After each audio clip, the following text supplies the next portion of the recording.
Hello YouTubers, this is Seraphim74. I'm coming at you with a video today. It's a video response to a lot of things that I see on YouTube as far as things that deal with God and who He is and what He can do. This one right now, what I'm about to talk about is as far as prayer, and a lot of things that I hear a lot of people say when it comes to prayer is that they kind of make God to be this type of genie in the bottle, as you can put it, however you want to put it, to where, you ask for something, pretty much you make a wish, and it should happen. That is not what prayer is. Prayer is not asking for anything and hoping that you would get it. Prayer is more of a communion or communication between you and God. You're seeking Him for better understanding of situations that may be going on in your life, to get through situations that are going on in your life, or to just have a general conversation with Him, and believing that and knowing that He hears what you're saying, He hears your cries, and that He will deliver you from those things that are persecuting you.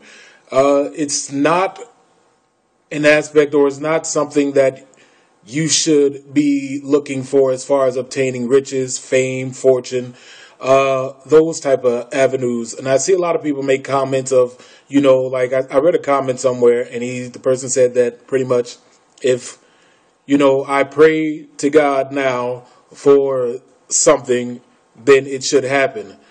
And then I guess they mocked, like they prayed and it didn't happen, so they said, hey, God must not exist. That is not who God is. That never was who God was.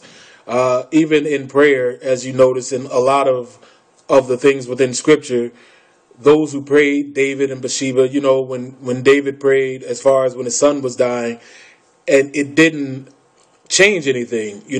His child still died, and David realized and he recognized that, okay, there was no need for him to continue praying. It happened. Job the same way.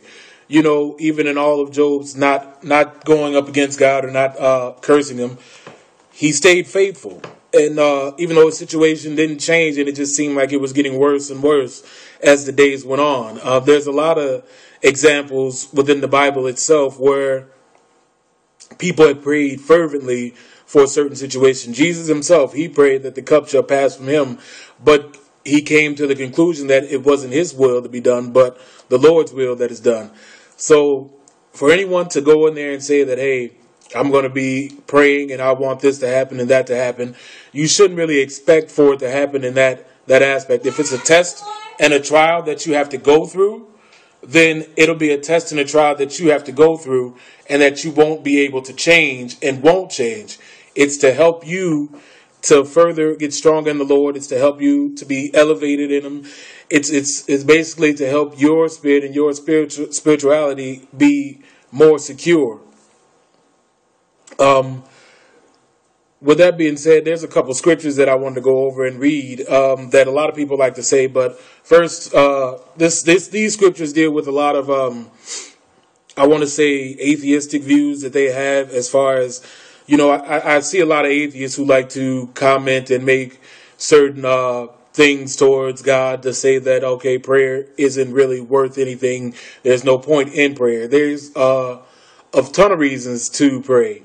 And I've already named a few of them. But the most reason for most people is just that you can have that communion with God. It is something that you do that helps you to stay strong and stay connected with Him as long as you continue. And in my own life, I've realized that the more I pray, the stronger I feel, the more connected I feel with Him, as long as I keep that open communication with Him and letting Him know what's going on in my life, and, seeking His guidance for a lot of things that are going on, and for understanding in a lot of things that I see, and just in meditating on His Word. Excuse me.